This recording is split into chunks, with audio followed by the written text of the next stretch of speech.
दुसऱ्या अध्यायामध्ये सांख्ययोगामध्ये पहिले प्रास्ताविक पर 10 श्लोक झाले आणि पुढे आता 28 श्लोक म्हणजे सांख्ययोग. आता त्या 28 श्लोकाला आपण विषयाला स्पर्श करू. याला वाराणसीवाल्यांनी म्हणजे या गीता ज्यांनी लिहिली वाराणसीवाली त्यांनी मात्र याचे 2 विषय केलेत आणि 20 श्लोक सांख्ययोग केला आणि 8 श्लोक क्षत्रिय धर्म असं सांगितलं. म्हणजे 2 भाग केले त्यांनी. पण वास्तविक सांख्य म्हणजे रणभूमीचा योग असल्यामुळं त्यात ते येऊनच जात असते. म्हणून मी तुम्हाला अगोदर 28 श्लोकाचा हा विषय म्हटला आणि त्यांनी 5 विषय केले, आपण 4 विषय केले. पण असो, तर आता आपण पाहूया. अर्जुन पुन्हा रुसून बसलेला आहे रथाच्या मागं. मी युद्ध करणार नाही निर्णय घेतला. पूजनीय भीष्म, पूजनीय द्रोणाचार्य गुरु यांना कसं मारू, म्हणून तो बसला तिथे पुन्हा. मग भगवान श्रीकृष्ण काय म्हणतात पहा. आता पहिल्या सुरू काय म्हणले तुमच्या लक्षात आलं.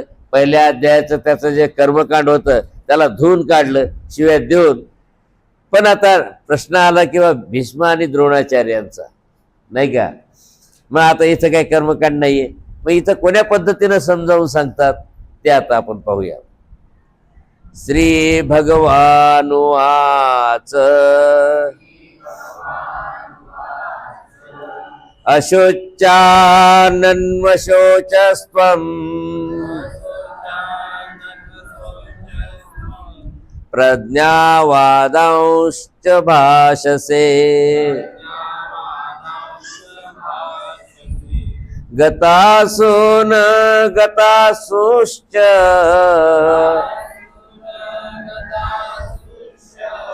नानुशोचन्ति पंडिता. भगवान श्रीकृष्ण अर्जुनाला म्हणतात अशोचान त्वम अन्वशोचः. शोच म्हणजे दुःख करण्यास योग्य. अशोचान ज्या गोष्टीचा आपण शोक करायला नाही पाहिजे अशा गोष्टीबद्दल म्हणजे अशोचान. त्वम अन्वशोच तू दुःख करायलास. ज्या गोष्टीचं दुःख न करायला पाहिजे त्याच्याबद्दल तू दुःख करतोस. स आणि प्रज्ञावादान भाषसे आणि विद्वानाची भाषा बोलतोस. पहा तो भगवान श्रीकृष्ण म्हणतात अरे गतासून अगतासून. असून म्हणजे प्राण. प्राण गेले काय आणि राहिले काय. पंडितः न अनुशोचंती. विद्वान त्याचे कधीही दुःख करत नाहीत. प्राण जातच असतो आणि येतच असतो. तर अशा प्रकारे अर्जुनाला पहिल्या श्लोकात त्यांनी सांगितलं. आता पुढे न त्वेवाहं जातु नासं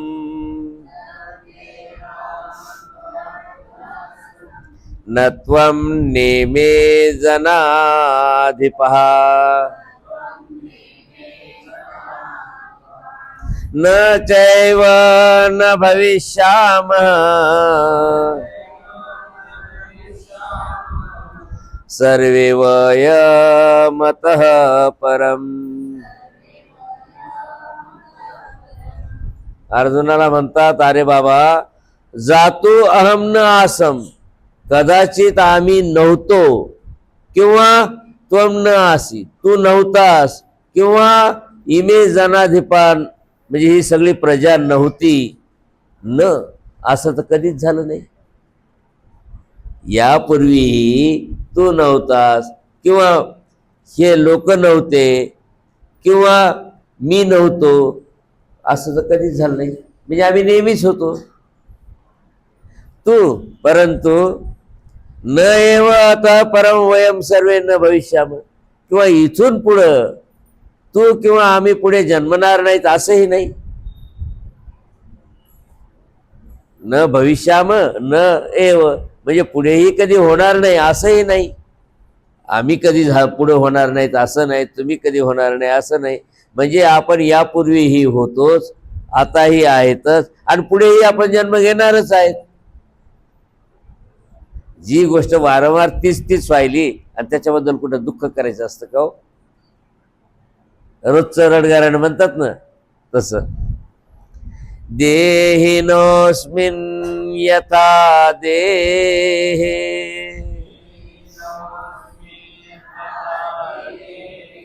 कौमारं यौवनं जरा तथा देहांतर प्राप्तेर धीरस्तत्र न मुह्यति. आणि म्हणतात यथा देहिनः, देह म्हणजे शरीर आणि देही म्हणजे जीवात्मा.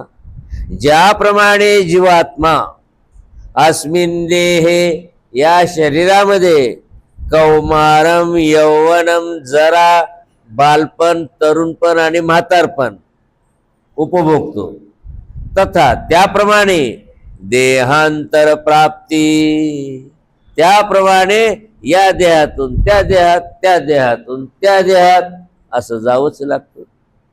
तत्र धीर न मुह्यति, आणि त्या बाबतीत धीर पुरुष कधी मोहात पडत नाही. फार दुरून घेतला विषय. हे द्रोणाचार्य भीष्माचार्य पूर्वी नव्हते का? अरे पूर्वी होतेच. आणि आता काय मरणार नाहीत का? तू मारलं नाही सर, मरणारच आहेत हे त्यांना सांगायचं. आणि त्याचं काय दुःख करायला असतो. मात्रा स्पर्शास्तु कौन्तेय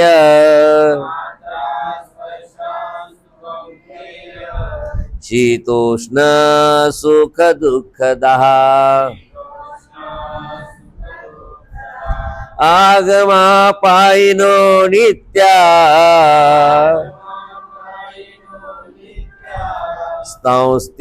स्तौस्तितिक्षस्व भारत.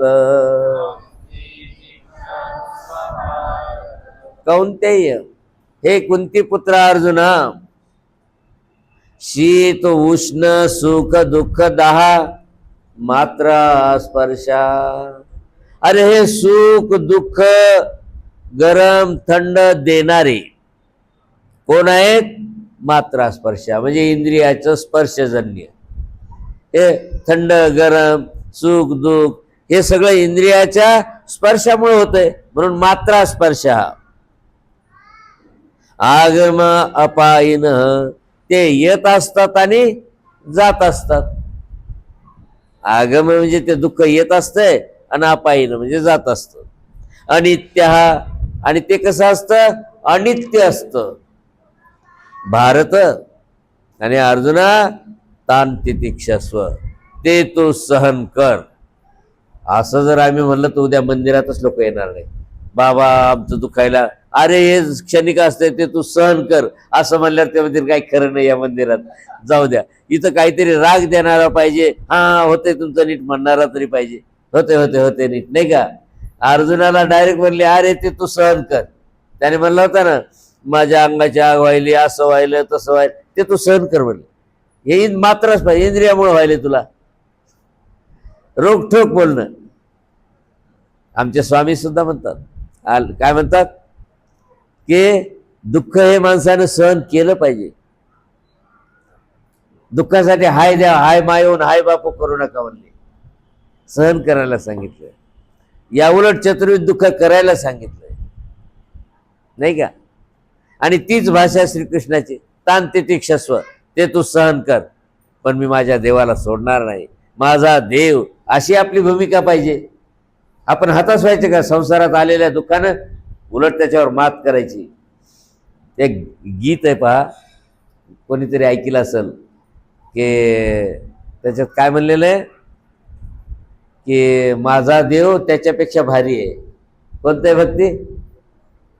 तुझ्याच मोबाईलमध्ये आहे, रिंग लावल्यावर लागते. हा काय म्हणले?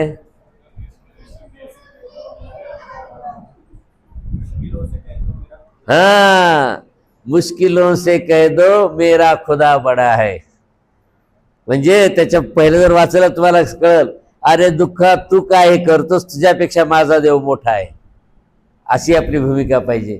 संकटाला भिवून पळायला नाही पाहिजे. आणि म्हणून अर्जुनाला सांगायले तर अर्जुना तान तितिक्षस्व, ते तू सहन कर. यम हि न व्यथयन्ते ते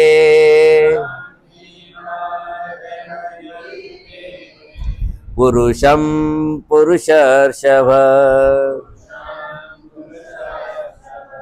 सम दुःख सुखम धीरम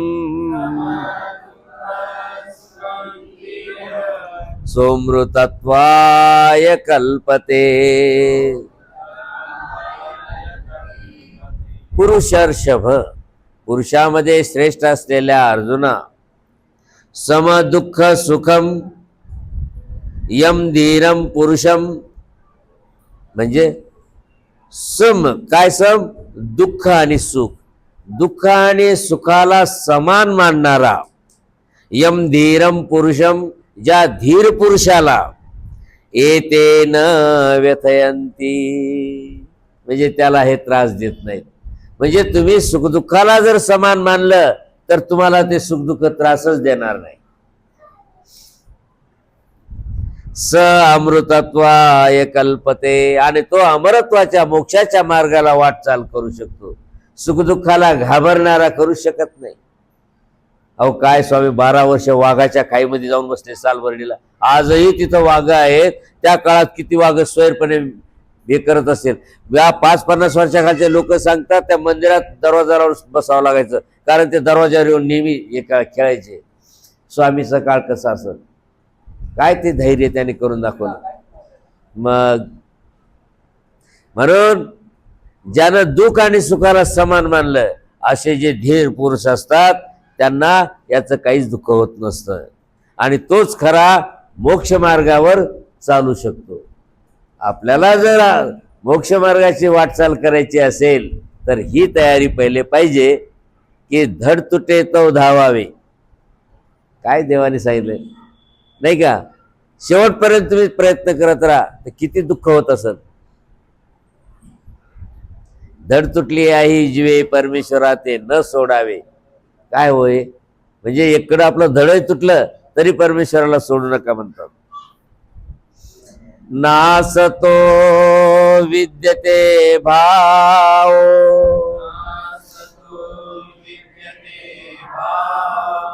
ना भावो विद्यते सतः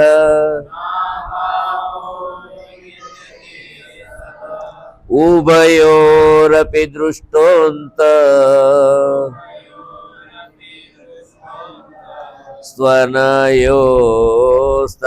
स्वनयोस्तत्वदर्शिभिः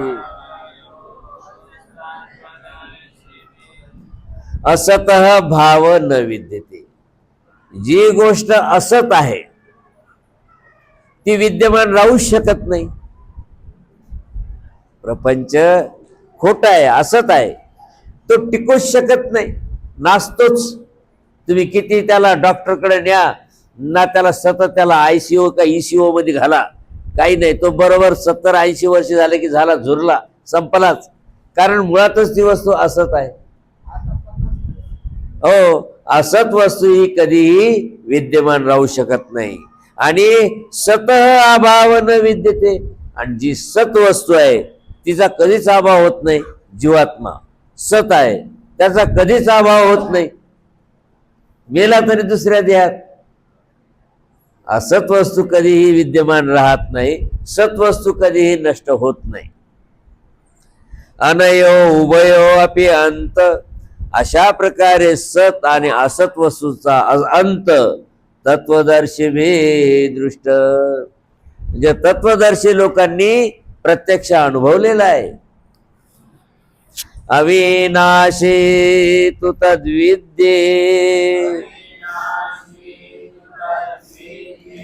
येन सर्वमिदं ततं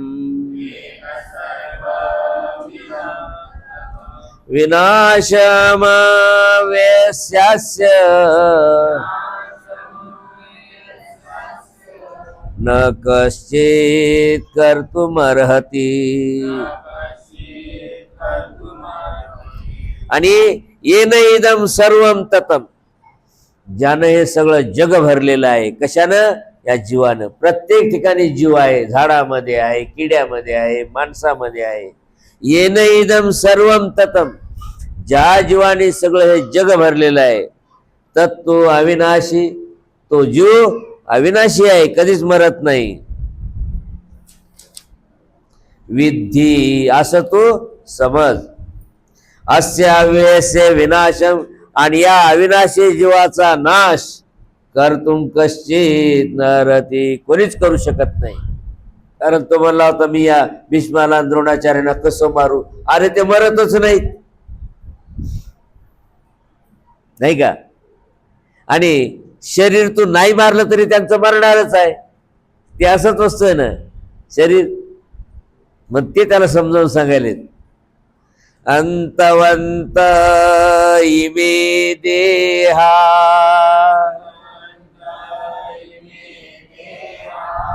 नित्यशोक्तः शरीरिणः,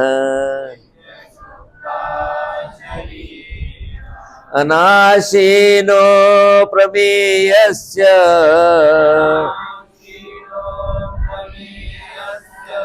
तस्मात् युध्यस्व भारत.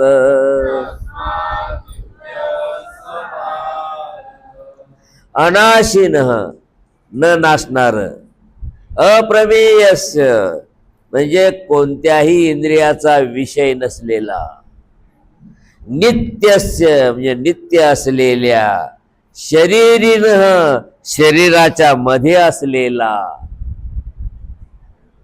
इमे देहा हे सगळे देह अंतवंत, नाशिवंत आहे. हे सगळे देह नाशिवंत आहेत. आणि शरीरात राहणारा अनाशिनः अप्रमेयस्य, शरीरात राहणारा जीवात्मा हा नाश न पावणारा आहे. आणि तो अप्रमेय म्हणजे कोणत्याच गोष्टीचा विषय नाही, नित्य आहे. कोण? शरीरिणः, शरीरात राहणारा जीवात्मा.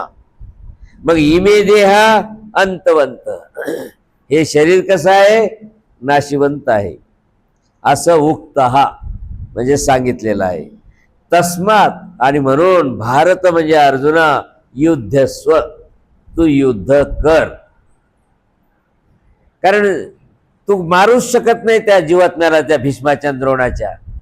आणि देह तू न मारलं तरी मारणारच आहे, म्हणून तू युद्ध कर. ये एनम व्यक्ति हंतारम,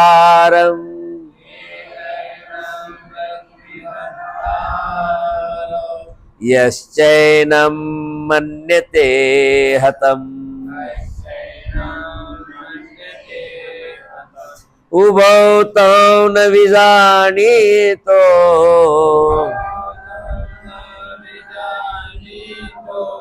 नायम हन्ति न हन्यते.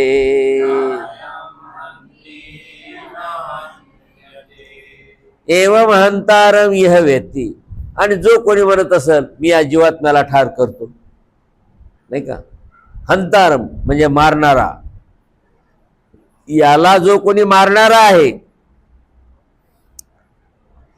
असं स व्यक्ती म्हणजे जो कोणी समजतो. एनम हतम यह मन्यते, आणि या जीवात्म्याला मेला असं जो मानतो, तो उभौ न विजानीतः, त्या दोघांनाही जीवात्मा कळलाच नाही. म्हणजे जे कोणी समजतात हा जीवात्मा मरणार आहे, आणि जे कोणी समजतात हा जीवात्मा कसा आहे की मारल्या जातो, आणि तो मारणारा आहे, त्या दोघालाही तो जीवात्मा कळलाच नाही. कारण अयम न हंती, हा जीवात्मा मारतही नाही, न हन्यते म्हणजे मारल्याही जात नाही. शरीरच मारते आणि शरीरच मरते. सांगायचं तात्पर्य काय? शरीरच मारते आणि शरीरच मरते, जीवात्मा काहीच नाही. न जायते म्रियते वा कदाचिन,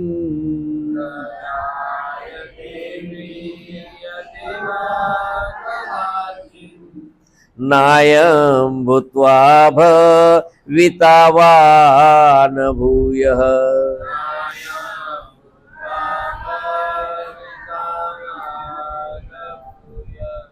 अजो नित्य शाश्वतोऽयं पुराणो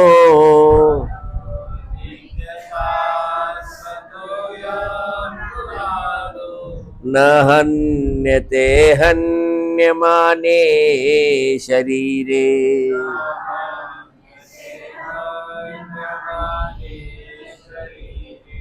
अयम कदाचित न जायते, हा जीवात्मा कधी जन्मतच नाही, कारण जीव हा नित्य पदार्थ आहे.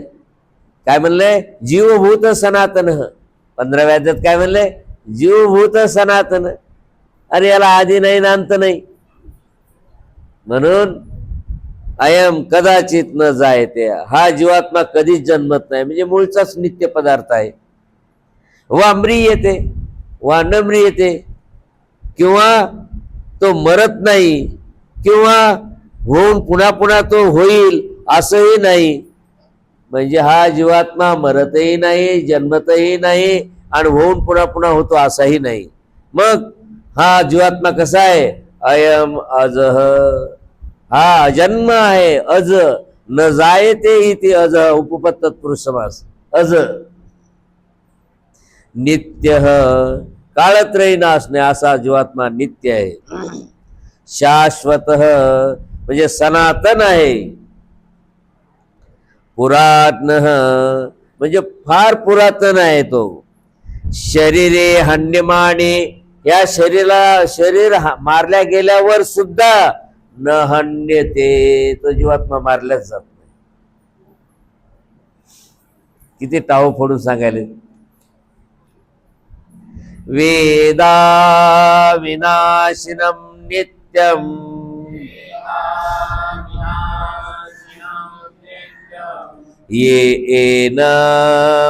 येनमजमव्ययम् कथं स पुरुषः पार्थ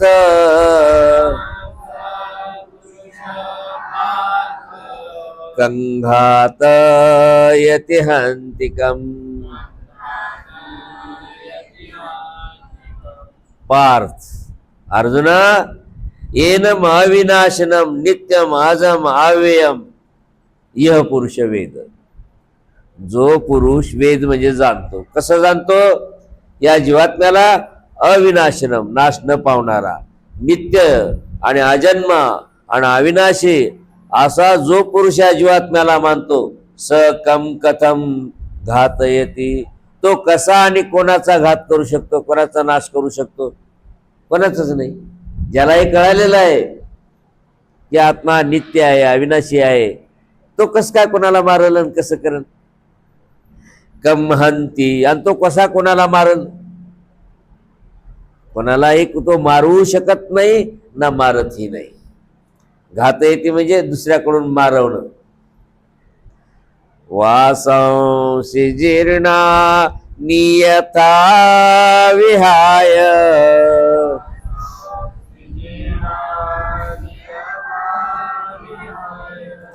नवानि गृह्णाति नरोपराणि।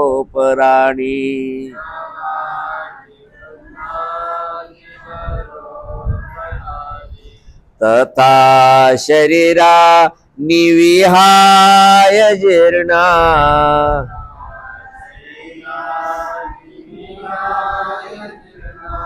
नन्यानि संयाति नवानि देहि।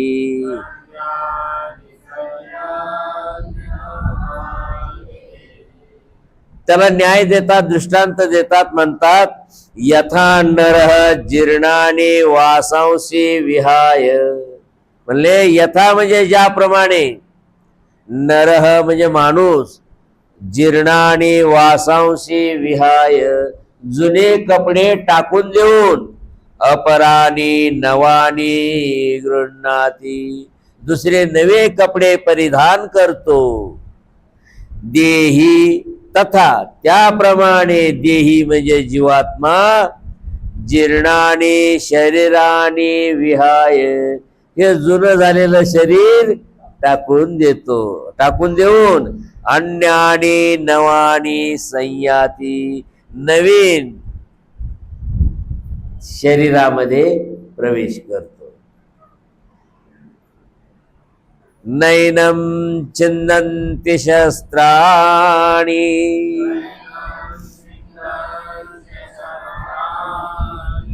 नैनम दहति पावक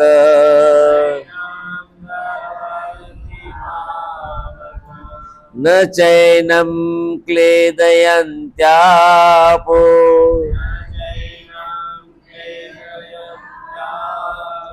न शोषयति मारुतः. आणि पुढे म्हणतात एनम शस्त्राणी न छिन्नन्ति, या जीवात्म्याला कोणतंही शस्त्र छेद करू शकत नाही. एनम पावक न दहती, याला अग्नी जाळू शकत नाही. एनम आपह न क्लेदयन्ति, आणि याला पाणी सुद्धा भिजवू शकत नाही. भिजवू शकत नाही म्हणजे मधी मुरून त्याचा पुन्हा चिखल करू शकत नाही जीवात्म्याचा. मारुत न शोषयति, आणि हवा त्याचं शोषण करू शकत नाही. अच्छेद्योय मदायोय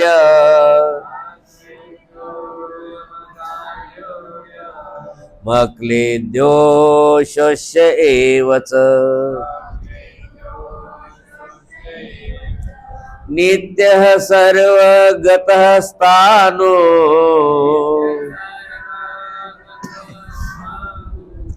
रचलोयम सनातन. मग हा जीवात्मा अयम अच्छेद्य, हा छेदण्यास योग्य नाही. अयम अदाह्य, जाळण्यास योग्य नाही. अक्लेद्य, भिजवून त्याला संपविण्यास योग्य नाही. एव अशोष्य, आणि त्याचप्रमाणे तो हवेकडून शोषण्यास सुद्धा योग्य नाही. अयम नित्य, हा जीवात्मा नित्य पदार्थ आहे. नित्य सर्वगत, आणि सगळ्यांच्या शरीरामध्ये भरलेला आहे जीवात्मा. अचल, आणि तो आपला स्थिरपणे राहतो. स्थाणु, अगदी खुटाप्रमाणे, म्हणजे फांद्या कापलेलं झाड त्याला स्थाणु म्हणतात. सनातन, आणि तो सनातन आहे. अव्यक्तोय मचिन्त्योय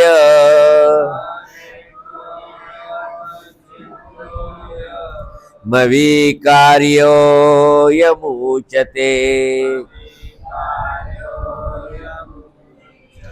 तस्मादेवं विदित्वैनं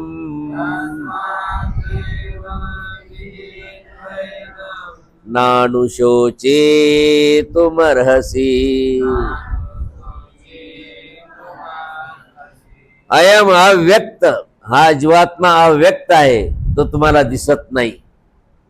अयम अचिंत्य, अहो इतकंच काय पण मनाने चिंतन सुद्धा त्याचं करता येत नाही, तो कसा असत. अयम अविकार्य, आणि तो विकृतही नाही. उच्चते, असं म्हणतात, विकार रहित आहे असं म्हणतात. तस्मात एनम एवं विदित्वा, आणि म्हणून या जीवात्म्याला तू अशा प्रकारचं समजून अनुशोचितुम नारसी, दुःख करणं योग्य नाही. म्हणून या जीवात्म्याबद्दल तू दुःख करणं योग्य नाही. आता पहा, या ठिकाणी जीवात्म्याला विकार रहित म्हणले नाही का, आणि जीवात्मा तो विकरतो. हा विकरत नाही, शरण पावतो. पण का? इंद्रियाच्या संयोगे, मात्रा स्पर्श, हा तुम्ही बारकाईने मागचं लक्ष नाही घेतलं, या इंद्रियाच्या स्पर्शामुळे तो तसा वाटतो. वास्तविक तो विकृतच नाही. आणि म्हणून धीर पुरुष तो सुख दुःख समान मानतो. आलं लक्षात? म्हणजे विकार रहित म्हणल्याबरोबर तुम्हाला वाटलं अरे आम्हाला तो इस्तू पोळतो हे पोळतो, अहो हे स्पर्शजन्य मात्रा स्पर्श, त्याच्यामुळं वास्तविक तो विकार रहितच आहे. अथ चैनम नित्य जातम नित्यं वा मन्यसे मृतम तथापि त्वं महाबाहो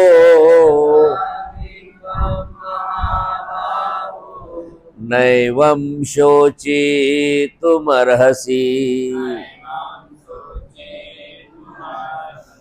आणि समजा आता तो मरत नाही, आच्छाद्य अभेद्य म्हणून दुःख करणे योग्य नाही, पण कदाचित तुझ्या मनानं म्हणजे अर्जुनाच्या मनानं अथच येनम नित्य जातम, आणि समजा जर का तू याला नेहमी जन्मणारा वा नित्यम मृतम नेहमीच मरणारा, जन्मणारा मरणारा, त्वम मन्यसे तू असं जर मानत असशील की हा जीवात्मा जन्मतो मरतो, तथापि महाभाव, तर मग अर्जुना एनम एवं शोचितुम नरसे, मग त्याचं काय दुःख करायचं? नेहमीच जन्मणारा नेहमीच मरणार आहे, म्हणजे दोन्हीही बाजूने बोलतात. वास्तविक जीवात्मा मरत नाही म्हणून त्याच्याबद्दल दुःख करण्याची गरज नाही, पण तू जर म्हणत असेल जन्मतो मरतो, मग नेहमीच जन्मतो मरतो, त्याचं काय दुःख? रोजचं सरळ गराड, मग त्याचं काय दुःख करायचं असतं का? जातस्य हि ध्रुवो मृत्योर् ध्रुवं जन्म मृतस्य च तस्माद् परिहार्यर्थे न त्वं शोचितुमर्हसि.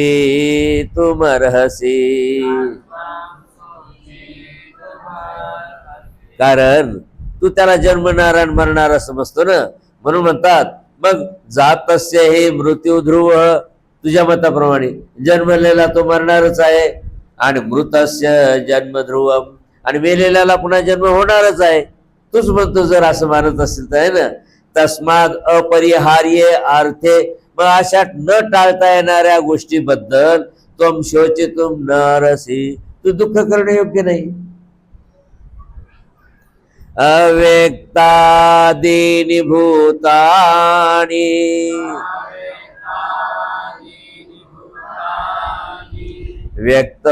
व्यक्तमध्यानि भारत,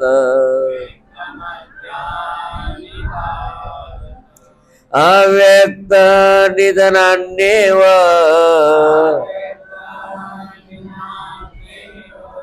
तत्र का परिदेवना.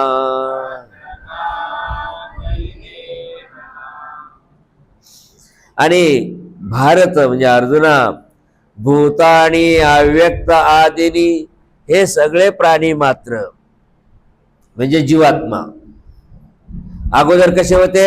अव्यक्त, तमामध्ये दिसतच नव्हते, आणि अव्यक्त निधनानी, आणि मेल्यावर सुद्धा पुन्हा अदृश्य. अगोदरही अदृश्य होते आणि मेल्यावर बी अदृश्य. केवलम व्यक्त मध्यानी, फक्त केवळ मधल्या काळात म्हणजे शरीराच्या काळात काय असतात ते व्यक्त मध्यानी, त्यावेळेस ते व्यक्त होतात सगळे जीव मात्र. तत्र का परिदेवना, मग त्याचं काय दुःख करायचं? ठरलेलंच आहे, अगोदर अदृश्य नंतर अदृश्य मधल्या काळात दृश्य, हे ठरलेलं आहे, तर मग त्याचं काय दुःख करायचं? आणि मग इतरांचे मत सांगितले पहा. भगवान श्रीकृष्ण बोलता बोलता लोक काय म्हणतात ते बी सांगून टाकतात. म्हणजे गीतेमध्ये हे कळालं पाहिजे लोकांचं मत आहे. आता इथून पुढे लोकांचं मत सांगायला पहा. आश्चर्यवत पश्यति कश्चिदेन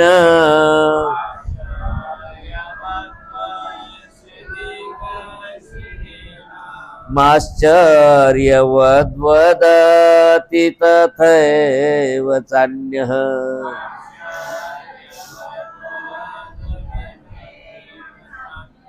आश्चर्यवच्चय न मन्ये शृणोति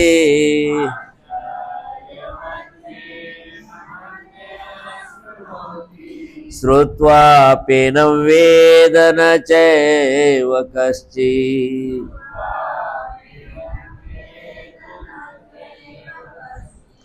पहा, कश्चित म्हणजे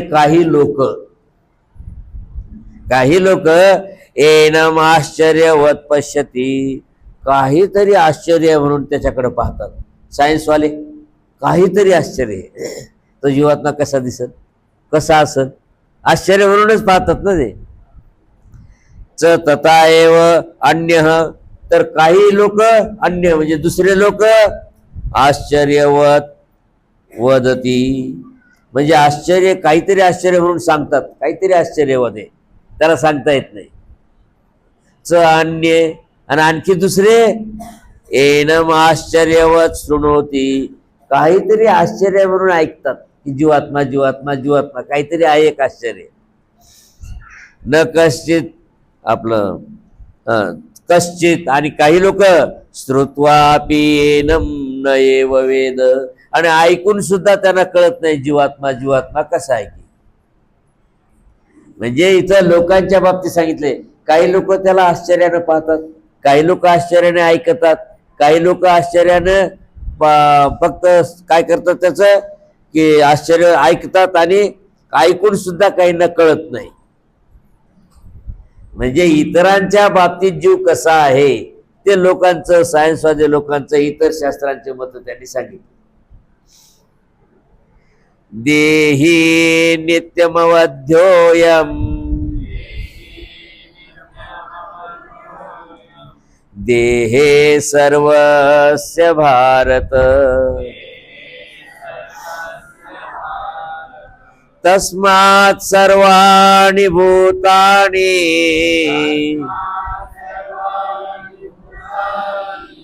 न त्वं शोचितुमर्हसि.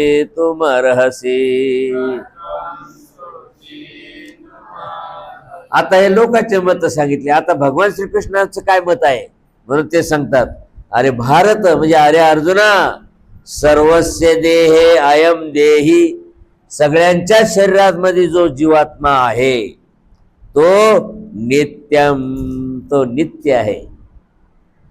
अवध्य, तो कधीही ठार करण्यायोग्य नाही. तस्मात् सर्वाणि भूतानि, म्हणून तू सगळ्याच प्राणी मात्राबद्दल त्वं शोचितुम न अर्हसि, तू दुःख करणं योग्य नाही. नुसते द्रोणाचार्य आणि भीष्माचार्याबद्दल तो दुःख करणं तर जाऊच दे, पण सगळ्या जीवात्म्याबद्दल तो दुःख करणं योग्य नाही. म्हणजे जीवात्मा हा असा नित्य आहे. म्हणजे हे श्रीकृष्णाने आपलं मत प्रतिपादन केलं, आणि अगोदर हे लोक असं म्हणतात, हे लोक असं म्हणतात, हे लोक असं समजतात, हे सांगून मग आपलं मत सांगितलं का अरे हा असा आहे.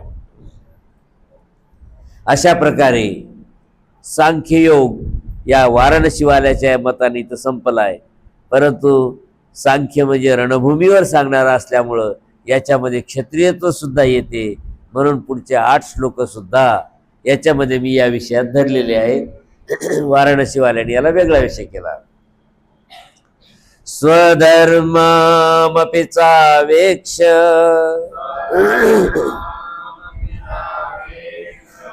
न विकम्पितुमर्हसि,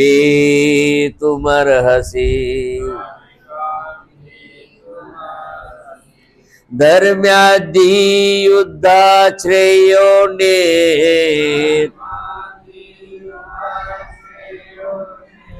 क्षत्रियस्य न विद्यते. आता त्याच्याकडची बाजू धरली. आता हे झालं शास्त्राचं मत. आता काय म्हणतात, अरे अर्जुना स्वधर्म मावेक्ष, अरे तू तुझ्या धर्माकडे पाहून तर विचार कर, त्याचा धर्म कोणता होता, क्षत्रिय नाही का. म्हणून म्हणतात स्वधर्म मावेक्ष अपि, अरे तुझ्या क्षत्रिय धर्माला पाहून तर विकंपितुम नरसी, तो असं घाबरणं योग्य नाही. क्षत्रिय घाबरतं का? अहो तो इकडून एक हात तुटला तर दुसऱ्या हाताने युद्ध करतो. म्हणून म्हणतात अरे अर्जुना, तुझ्या धर्माकडे पाहून तरी तू घाबरणे योग्य नाहीस. क्षत्रियस्य, आणि क्षत्रियाला धर्म्यात युद्धात अन्यत, धर्मयुद्धापेक्षा दुसरं श्रेय न विद्यते, दुसरं मोठं काहीच नाही. क्षत्रियाला धर्मयुद्धापेक्षा दुसरं मोठं काय आहे? काहीच नाही. काय चोराचा पडायला मारणं ते काय योग्य आहे का? अरे धर्मयुद्ध इथं तर क्षत्रियाला खूप मोठी संधी मिळाली हे धर्मयुद्ध करण्याची, आणि याच्यापेक्षा मोठं क्षत्रिय धर्माला काय चांगलं आहे? म्हणजे आता त्याच्या क्षत्रियत्वावर बोट ठेवायले. यदृच्छयाचोपपन्नम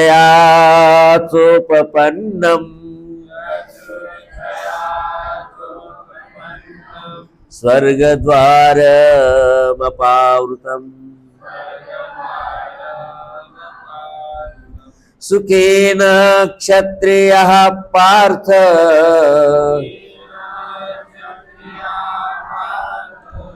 लभन्ते युद्धमीदृशम्.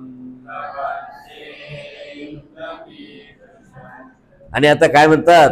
पार्थ, अर्जुना, यदृच्छया उपपन्नमच अपावृतम स्वर्गद्वारम. अरे सहजगत्या उघडा असलेला स्वर्गाचा दरवाजा तुला साफ उपलब्ध झालाय, कारण हे धर्मयुद्ध आहे. मेला तर स्वर्गाला जाशील, वाचलास तर पृथ्वीचं राज्य बघशील. म्हणजे जरी तू मेलास तरी तुझ्याकरता स्वर्गाचा दरवाजा उघडाच आहे, कारण धर्मयुद्धामध्ये मेला. म्हणून म्हणतात यदृच्छया उपपन्नम, सहजगत्या तुला उपलब्ध झालेलं आहे काय? अपावृतम स्वर्गद्वारम, उघड असं स्वर्गाचा दरवाजा. ईदृशम युद्धम, आणि अशा प्रकारचं धर्मयुद्ध करण्याचं भाग्य सुखीन क्षत्रिया लभन्ते, भाग्यवान क्षत्रियांना मिळत असते, आणि तुला ही संधी मिळालेली आहे. आलं लक्ष तुझ्या? अथ चेत्त्वमिमं धर्म्यं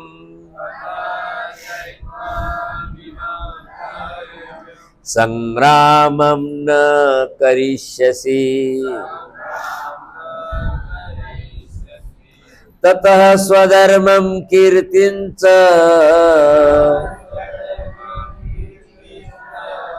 हित्वा पापमवाप्स्यसि.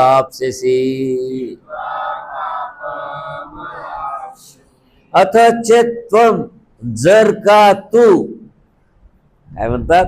अथ चेत्त्वं, जर का तू, इमं धर्म्यं संग्रामम, हे धर्मरूपी युद्ध न करिष्यसि, जर तू करणार नसशील, ततः, तर मग, स्वधर्मम कीर्तिम हित्वा, तुझा धर्म आणि तुझी कीर्ती सगळी नष्ट करून पापम अवाप्स्यसि, तुला पापच मिळत.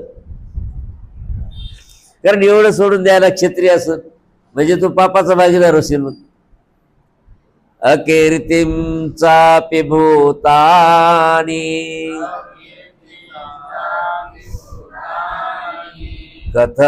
कथयिष्यन्ति ते व्ययाम्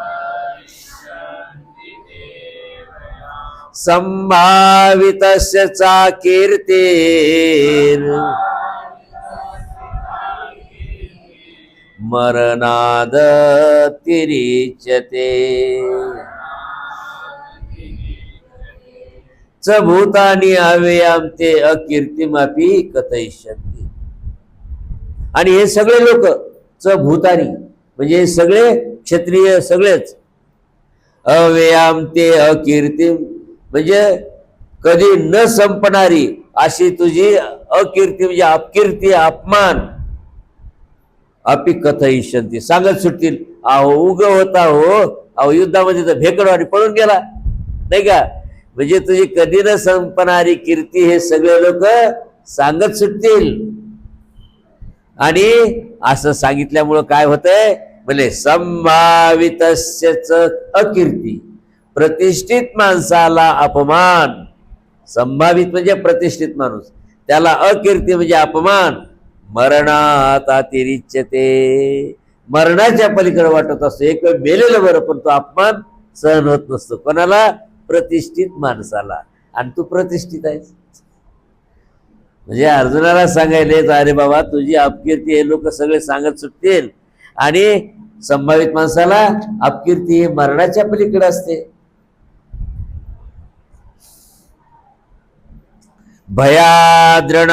भयाद्रणादुपरतम मन्स्यन्ते त्वां महारथः येषाञ्च त्वं बहुमतो भूत्वा यास्यसि लाघवम्. आणि अर्जुना, येषां त्वं बहुमतः, ज्या लोकांना तू अत्यंत माननीय पूजनीय आहेस, कारण तुझ्याबद्दल किती लोकांना आदर आहे, भूत्वा असं असून, लाघवम यास्यसि त्यांच्या दृष्टिकोनातून तू हीनत्वाला शूद्रतेला प्राप्त होशील. महारथा त्वाम, आणि हे जे युद्धातले महारथी आहेत ते तुला भयात रणात उपरतम, घाबरून युद्धातून पळून गेला, इथे मनस्यन्ते असं समजतील. हो, थोडं राहिला, विषय संपतो. अवाच्यवादांश्च बहुन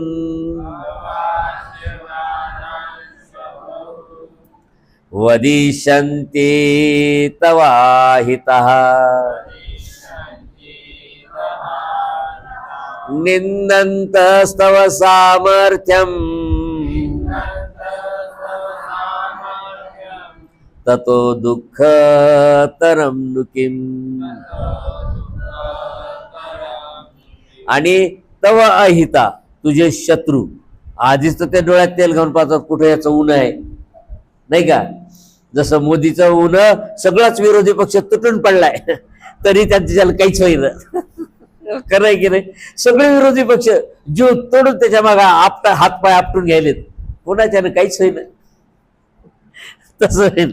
तर तुझे शत्रू लोक तव सामर्थ्यम निंदंत, तुझ्या सामर्थ्याची निंदा करून बहुन आणि खूप काही अवाच्यवादान वदिष्यन्ति, नको नको ते बोलत सुटतील.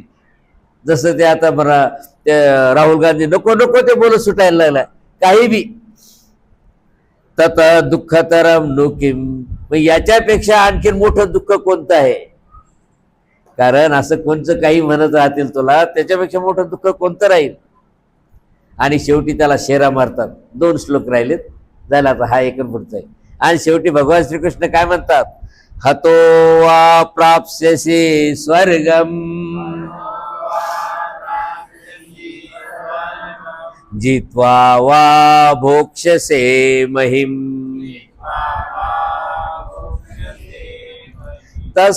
तस्मादुत्तिष्ठ कौन्तेय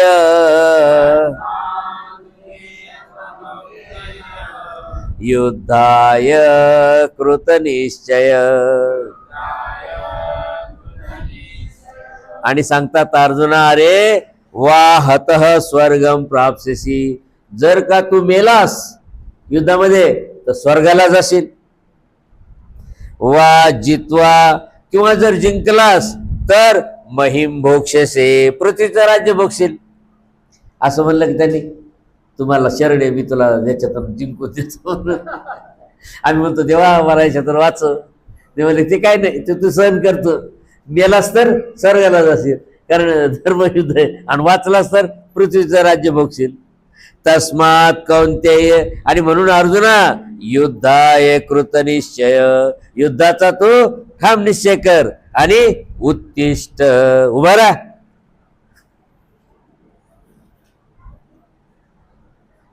मात्र युद्ध कर, पण पुन्हा आणखीन एक अडचण, शेवट त्यांना धर्माचा कसा शेरा मारतात पहा. युद्ध तर कर म्हणले, मारायला लावलं, पाप नाही का लागणार हो माणसं मारल्यानं? पाहता त्याच्यावर काय म्हणतात ते, सुख दुःखे समे कृत्वा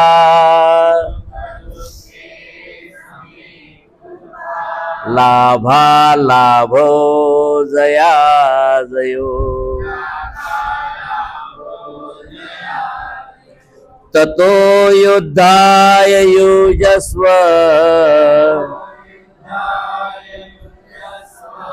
नैवं पापमवाप्स्यसि.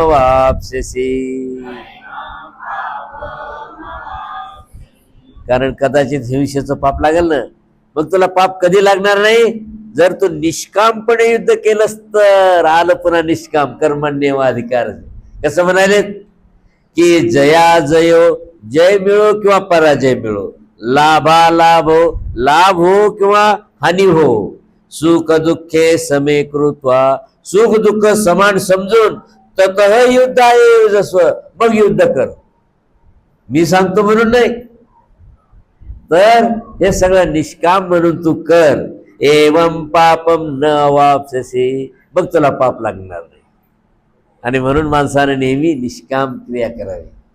अशा प्रकारे हा सांख्ययोग, त्याच्यामध्ये शेवटचा क्षत्रिय योग हा संपलेला आहे. आणि आता यानंतर बुद्धियोगाला आरंभ होणार आहे. 15 श्लोकाचा आहे तो आपण उद्याच्याला घेऊया.